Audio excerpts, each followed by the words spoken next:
"Walk away," the stranger said, and the four men actually did. Natalie Whitmore thought it was a random rescue. It wasn't. Under falling Boston snow, a staged threat, a watching car, and one quiet soldier pulled her into a battle that started 10 years earlier, and this time, it involved his daughter. Before we begin, tell us in the comments, have you ever had one unexpected moment that changed your life?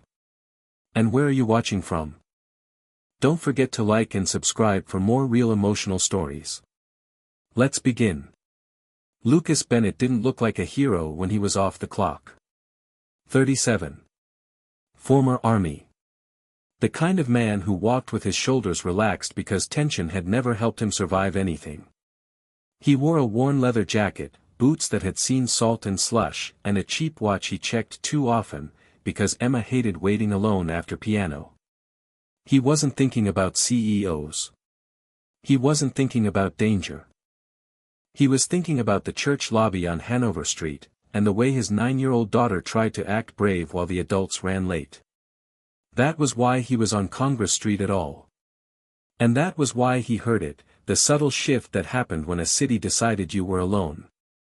Natalie Whitmore left Summit Meridian Group's board meeting later than she should have. She always did. Control was her comfort. Distance was her armor. From the 42nd floor, Boston looked manageable, lines and grids and lights she could quantify. Down here, it was breath and ice and bad intentions. Her heels clicked on the salted sidewalk. Snow caught in her hair and melted along her collar. Her phone was already in her hand, not because she was afraid, but because she believed in preparation. She'd sent her driver home hours ago. "I'll walk," she told her assistant, like walking was a statement. Halfway down the block, the street emptied in a way that made her stomach tighten. Not dramatic. Not obvious. Just, a couple slipping into a doorway. A delivery guy turning around. A woman on the far end crossing the street fast like she suddenly remembered an appointment. Then they came out of the alley, 4 young men in hoodies, moving like they'd rehearsed it. They didn't sprint. They didn't shout. They fanned out, quietly shaping the space so Natalie's path narrowed into a funnel. A stupidly simple tactic that worked because most people panicked too late. Natalie didn't panic. She changed her angle by a foot, aiming for the widest gap. The gap shifted with her. The lead one smiled like he'd already won. "Lost, lady," he said. Natalie's thumb slid to the emergency shortcut on her phone. One press would start the call. 4 seconds until dispatch answered. She counted the seconds like she counted quarterly projections. 1. 2. And then a voice, low and steady, cut through the hush of snow. "Walk away." Lucas stepped into the streetlight like he'd been there the whole time, half in the orange glow, half in shadow. Hands open. Nothing in them. No performance, no bravado. Just a man with somewhere else to be. The leader turned. "Who are you?" Lucas checked his watch, almost politely. "A dad who's late." The leader laughed, but it was the laugh of someone trying to keep control. "You're gonna." He threw a punch. Lucas moved like he'd learned geometry in places where mistakes cost blood. He didn't swing back out of anger. He redirected. The punch passed air, and the leader's momentum met a metal mailbox with a ringing clang. The second guy came in fast. Lucas absorbed the strike on his forearm, then planted an open palm against the attacker's chest with controlled force. Not enough to break anything. Enough to end the idea. The third froze, suddenly unsure. The fourth reached inside his jacket. Lucas said one word, quiet as a verdict, "Don't." The knife never came out. Something in Lucas's eyes, something calm and final, made the choice for them. The leader muttered, sharp and embarrassed, and the group backed away, then disappeared into the snow-choked corner like they'd never been there at all. For a moment, Boston returned to pretending nothing happened. Natalie realized her hand was trembling hard enough to ache. Lucas turned to her. You hurt? No, she said, and surprised herself with the steadiness of her voice. Are you? He rolled his right shoulder once. Sore tomorrow. Natalie's phone buzzed, dispatch had answered. She gave the operator the location, described the 4 men, their direction, and ended the call. Then she reached into her bag and pulled out a card case with hands that refused to stop shaking. Lucas Bennett, she read from the only card she had, because she'd already taken it from him without asking, as if titles were something you grabbed to anchor yourself. She held out her own. Natalie Whitmore. CEO, Summit Meridian Group. Lucas didn't react to the title the way most people did. He looked at it, actually looked, then nodded once like it was just another fact. You shouldn't walk alone, he said. Natalie almost smiled, humorless. I don't usually. Lucas checked his watch again. I have to get my daughter. Natalie stared at him, at the snow dusting his shoulders, at the scrape on his knuckles, at how quickly he was ready to leave like saving her hadn't been a life event. She started. I did what I'd want someone to do for my kid, he said. Then he turned and walked away into the snowfall. Natalie stood there under the streetlight, the wind pushing flakes across her shoes, and felt something unfamiliar settle in her chest. Not fear. Awareness. Behind her, far down the block, a dark sedan idled for half a second longer than it needed to, then rolled forward and vanished, silent as a thought. Natalie didn't see it. But Lucas did. And he hated that the license plate was already familiar, because he'd seen it parked outside Emma's school once before. Not yesterday. Weeks ago. And he'd told himself it was nothing. That was the first lie the snow tried to bury. 3 days after the on Congress Street, Natalie Whitmore tried to convince herself it was over. That's what powerful people did with fear, they filed it away underhandled. But the truth kept slipping out in small ways, like the way she paused before stepping into the elevator alone, or how her eyes automatically measured every lobby exit, every reflection in glass, every shadow that moved too close. On the 4th morning, her assistant placed a stack of folders on her desk and said, carefully, there's a man in the lobby asking for you. Natalie's stomach tightened. What name? Lucas Bennett. Natalie stood so fast her chair rolled back. Send him up. Now. Lucas didn't look like a man who belonged in Summit Meridian's polished marble lobby. He looked like a father who'd walked through slush, made a decision, and refused to talk himself out of it. He held a manila envelope under one arm and kept the other hand in his jacket pocket as if it was cold, even though the building was warm enough to make people forget winter existed. Security at the front desk had made him sign in twice. Natalie met him near the executive elevators. She noticed a faint bruise on his cheekbone. You're hurt, she said. Lucas touched it like he'd forgotten it was there. Doorframe. Emma swings her backpack like it's a weapon. Natalie almost laughed, but the sound got stuck in her throat. What are you doing here? She asked, softer. Lucas hesitated, then lifted the envelope. This is from my daughter. Natalie's eyes dropped to the manila folder, then back to him. Emma? Lucas nodded once. She asked me questions. I answered what I could. She drew something. Natalie took the envelope like it was fragile. When she opened it, she expected a child's scribble. What she found stopped her breath. A drawing in bright marker colors, a snow-covered street under an orange streetlight. A woman with long hair, standing straight, brave, even in crayon form. A man beside her, wider shoulders, hands open like he was saying stop. And above them. A butterfly. Not a winter moth, not a dark scribble. A bright, impossible butterfly with blue wings and yellow edges, floating over the streetlight like a small miracle. At the bottom, in a child's careful handwriting. You are very brave. Natalie's throat tightened so suddenly she couldn't speak. Lucas watched her face without intruding. Like he understood some battles were fought silently. She asked why you didn't run, Lucas said. Natalie swallowed. I didn't have time. Emma's drawing didn't let her hide behind that excuse. She looked at Lucas. Tell her, thank you. Lucas nodded. She'll like that. Natalie held the drawing longer than was professional. Then she asked the question that had been lodged inside her since that night.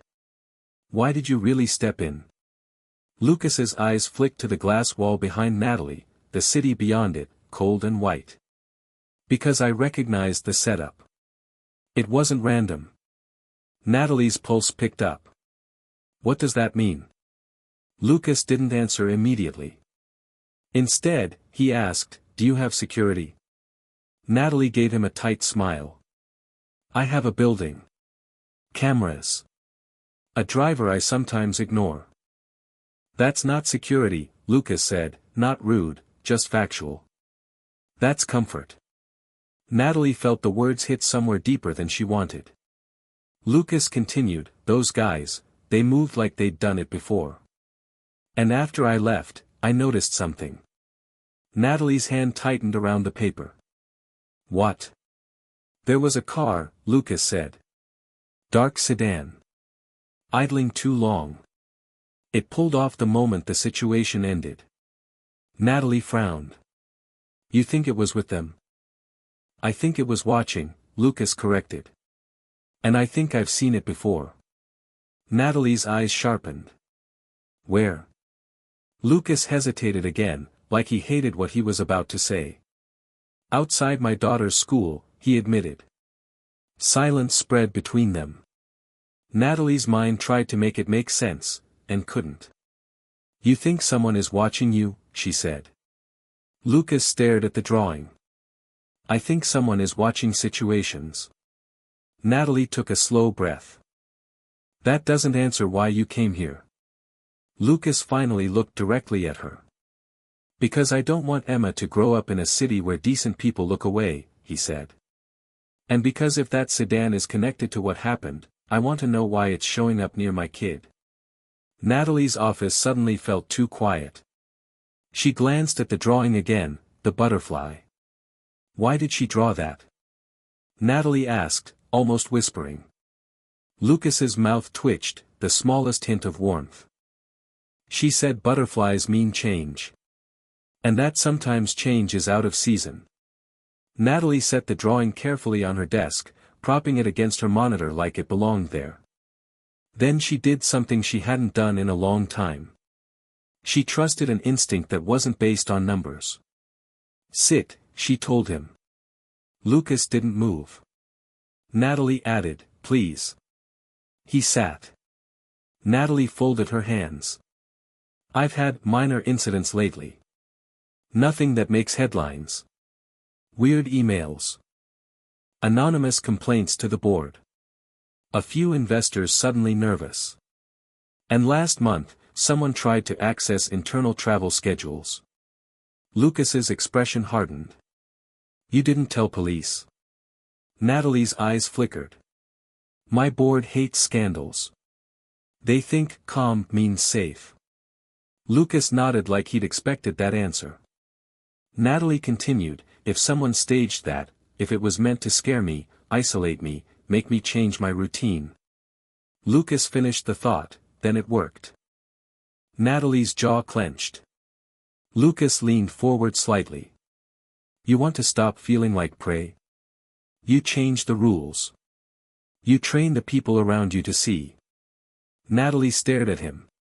You're proposing, what? Lucas's voice stayed level. A program. Not bodyguard stuff. Awareness. Prevention. De-escalation. Controlled response. The same way you teach a company to spot fraud before it becomes bankruptcy. Natalie's board would call it paranoia. Her gut called it survival. She glanced at Emma's words again. You are very brave. Natalie looked back at Lucas. 6 months, she said. Consultancy. You build your program. You train my exec teams. You audit our routines. Lucas blinked once. That's a big offer. Natalie's smile was thin. I don't do small when my life is involved. Lucas considered it. I have conditions. Natalie's eyebrows rose. Of course you do. 1, Lucas said, my schedule doesn't mess with Emma. I pick her up. I get her to piano. That's non-negotiable. Natalie nodded immediately. Agreed. 2, Lucas said, if I suspect someone's tracking me or my kid, you don't handle it quietly. We involve real authorities. Natalie hesitated, then nodded again. Agreed. Lucas's gaze stayed on her. 3. I need access. Not total, but enough to see patterns. Natalie exhaled. You'll have what you need. Lucas stood. Natalie reached out, then stopped herself, not sure what gesture fit. So she did the only thing she could. She picked up the drawing and held it out. Tell Emma, Natalie said, that I'm keeping this. Lucas's face softened, just slightly. She'll love that. He turned to leave.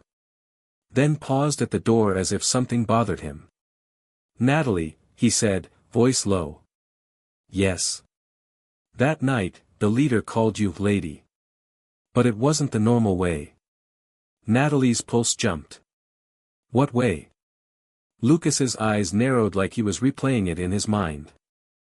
He said it like he already knew you, Lucas said. Like he'd practiced saying it. Natalie felt cold spread under her ribs. Which means, Lucas added, this wasn't just a random street robbery. Natalie stared at the city beyond her window, snow still falling, quiet and innocent. In her mind, the orange streetlight burned again. And suddenly, she couldn't stop picturing that dark sedan. Watching. Waiting. Learning. Lucas left her office, and Natalie stood alone with Emma's impossible butterfly propped beside her computer. For the first time in years, Natalie Whitmore didn't feel powerful. She felt targeted. And somewhere deep inside, a memory she hadn't allowed herself to touch in a decade began to wake up, because the fear felt familiar. Not like a boardroom. Like a threat. And that meant the past hadn't stayed buried. It had just been waiting for winter to cover the tracks. Lucas Bennett didn't begin with fear. He began with observation. 2 weeks after signing his 6-month consultancy, he stood in Summit Meridian Group's executive conference room facing 12 senior leaders who looked like they'd rather be negotiating mergers than learning how to notice exits. Floor-to-ceiling glass. Boston Harbor gray beyond it. A long polished table reflecting city light like a mirror. Lucas didn't use slides at first. He just asked one question. How many exits are in this room? Silence. A few executives turned their heads as if the answer might appear out of embarrassment. One main door, someone said. Lucas nodded. That's what you see. He walked calmly to the far wall and pushed open a discreet panel. A secondary exit, unmarked, rarely used. 2, he corrected. Then he pointed toward the ceiling. And 3, if someone wanted to break glass. Nervous laughter. Natalie watched from the far end of the table. Not as CEO. As a student. Lucas moved through the first layer of his program. Situational awareness. He taught them how to scan without staring. How to recognize baseline behavior in a room. How to notice when the baseline shifts. Danger doesn't announce itself, Lucas said evenly. It removes normal. He described Congress Street without drama. Not the punches. Not the adrenaline. Just the pattern. For young men. Coordinated spacing. A narrowing corridor. One of the board members, Charles Davenport, leaned back in his chair. So this is about street crime? Charles asked lightly. We're not exactly walking dark alleys. Lucas met his eyes. Calm. Predatory behavior adapts. It doesn't disappear because your shoes cost more. A few executives smiled.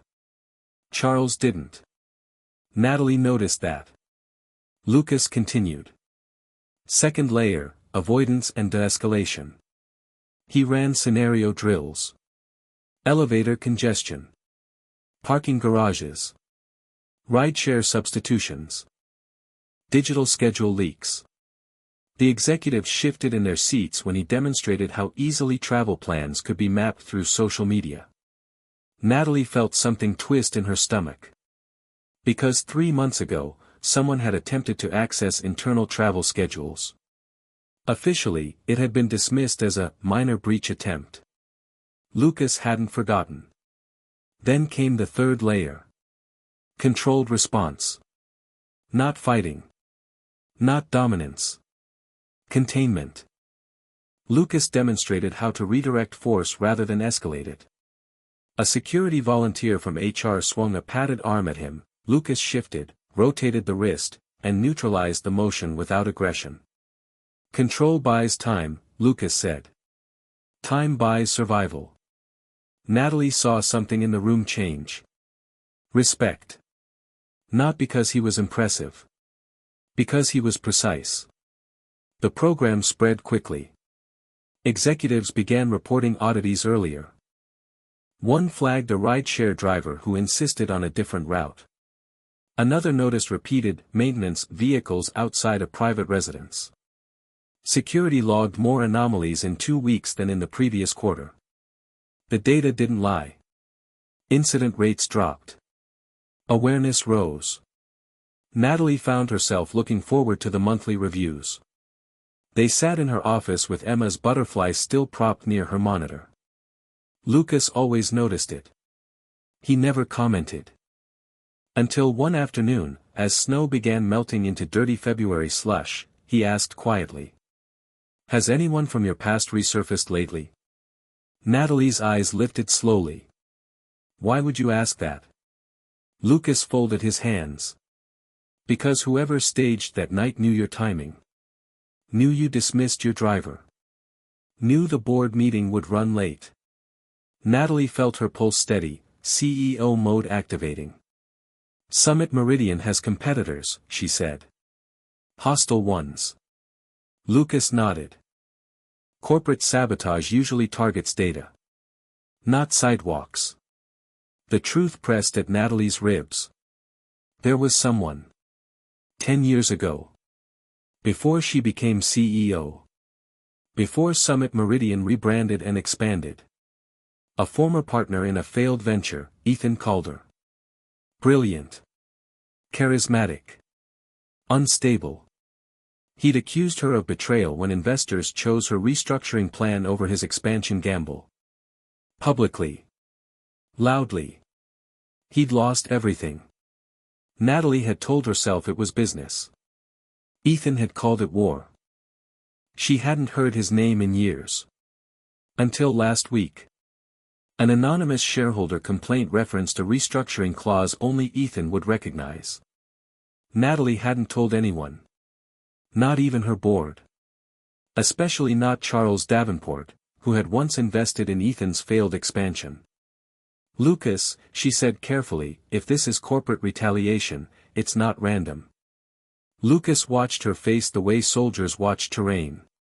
Then it's personal, he said. At that exact moment, the conference room door behind them opened slightly. Charles Davenport stepped in halfway.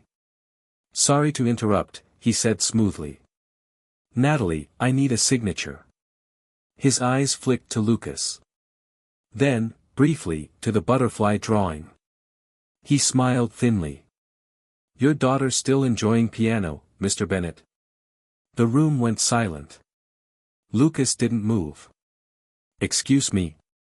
Lucas said. Charles blinked as if surprised by the tension. You mentioned it during orientation, didn't you? 9 years old. Church lessons. Lucas's voice stayed level. I never said where. Natalie's heart slammed once, hard. Charles adjusted his tie.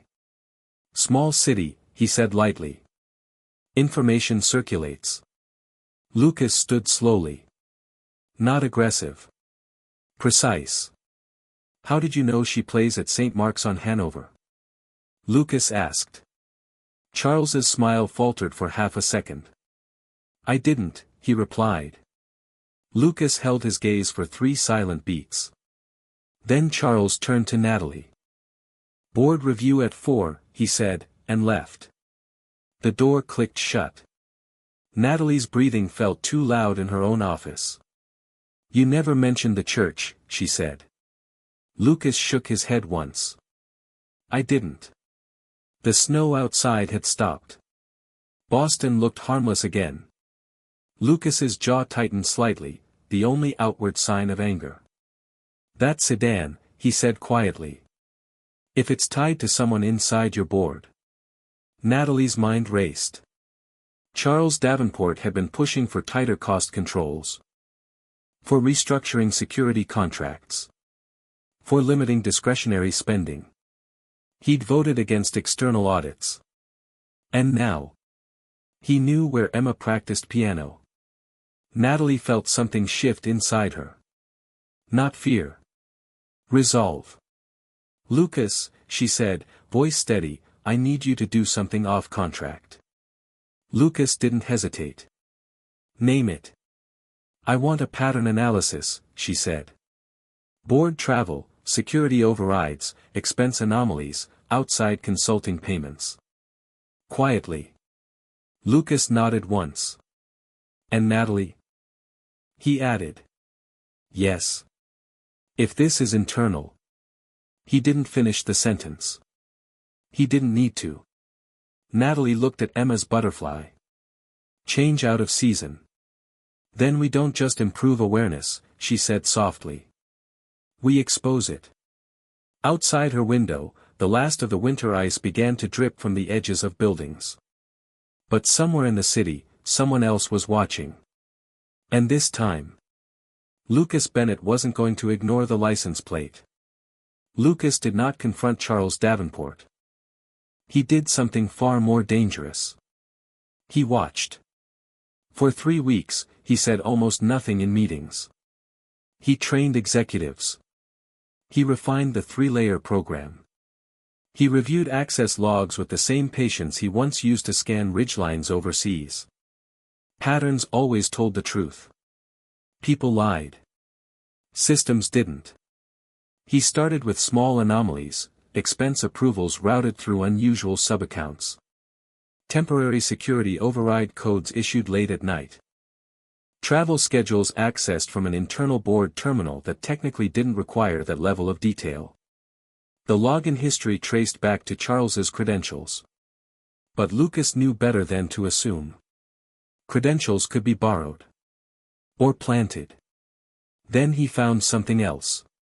A consulting payment, minor, buried under routine legal expenditures. The receiving firm had a vague name, Calder Strategic Holdings. Lucas's jaw tightened. He walked into Natalie's office without knocking. She looked up from her desk immediately. She had learned the difference between urgency and impatience. This isn't about cost control, Lucas said, laying the printed sheet in front of her. Natalie read the name. The air in the room changed. Ethan Calder, she said quietly. Lucas didn't ask who that was. He could read it on her face. Natalie leaned back slowly, the past sliding into the present whether she wanted it to or not. 10 years ago, she said, voice controlled, Ethan and I built Summit Meridian's original structure together. He wanted rapid expansion. I wanted stability. Lucas listened. The board sided with me. Ethan lost his equity. He said I sabotaged him. Did you? Lucas asked evenly. Natalie met his gaze. No. I saved the company. Lucas nodded once. Natalie's fingers tightened around the document. If he's being paid through internal channels. Then someone on your board reopened the door, Lucas finished. Natalie stood, walking to the window. Boston was shifting into early March. Snow receded into gray piles along sidewalks. The city felt restless. Charles invested in Ethan's expansion plan, she said slowly.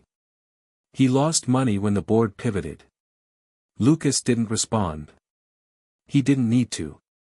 Natalie turned back. Why stage the street attack? Lucas's voice stayed calm. Fear changes decision-making. If you feel vulnerable, you become predictable. You lean on whoever offers protection. Natalie understood instantly. Charles had pushed repeatedly for replacing external security audits with an internal efficiency model. One that would consolidate authority under his committee. And the sedan? She asked.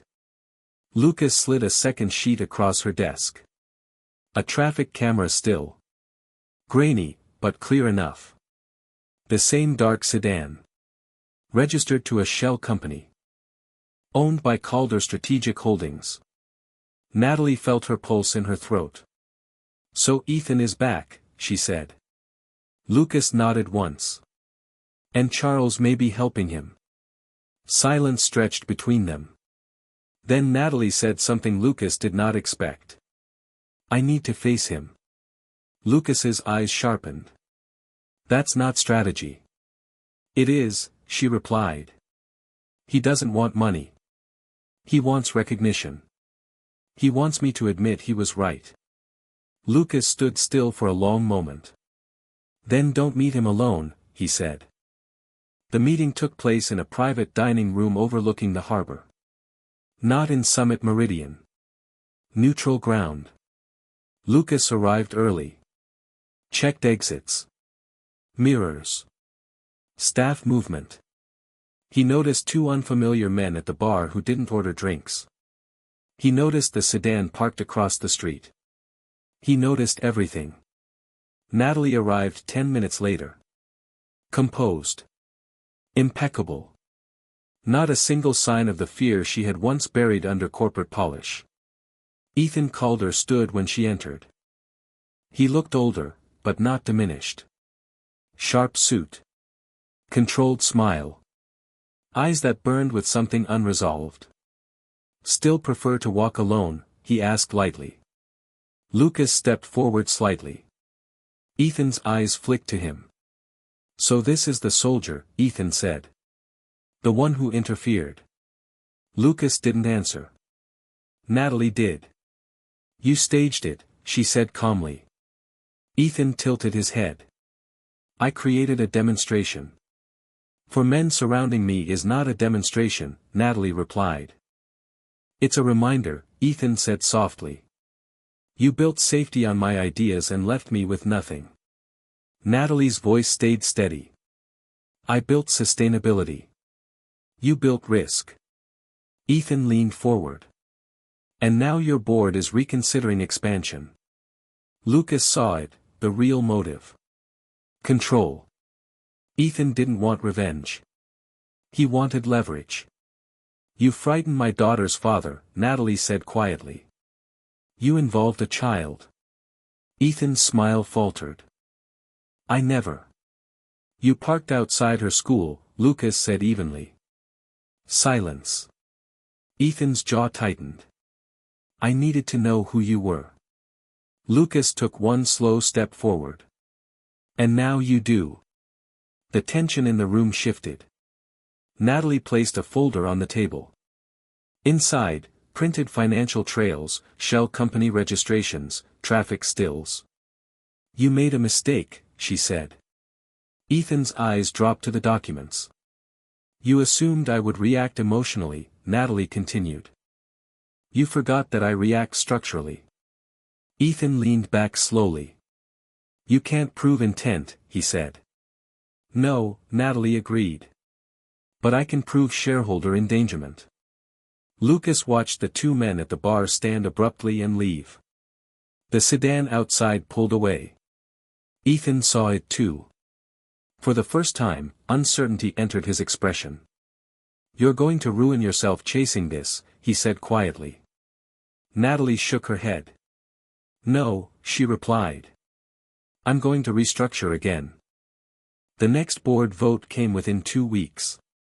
Charles Davenport resigned, for personal reasons. An independent security audit committee was formed. Calder Strategic Holdings dissolved under investigation. No headlines. No scandal. Just quiet removal. In July, Boston experienced something rare. A brief, unexpected snowfall, thin and soft, vanishing almost as soon as it touched pavement. Natalie stood by her office window watching it fall. Lucas stood beside her, not as a consultant now, but as something steadier. The 6-month program had ended. Incident reports had dropped by 43%. Early anomaly reporting had doubled. The company wasn't just safer. It was smarter. Emma's butterfly still sat on Natalie's desk. The paper had faded slightly at the edges. Emma says butterflies mean change, Natalie said. Lucas smiled faintly. She also says winter doesn't get the final word. Natalie looked at him. What does, she asked. Lucas's eyes stayed on the snow. Choice, he said. Down below, Boston moved forward, unaware how close it had come to being manipulated by fear. Natalie Whitmore no longer preferred the city from above. She had learned to see it at street level. And Lucas Bennett had learned that sometimes protection wasn't about fighting. It was about standing beside someone who refused to run. The butterfly on the desk didn't belong to winter anymore. It belonged to spring. And this time, the change was intentional. Thanks for watching, like and subscribe for more stories that stay with you.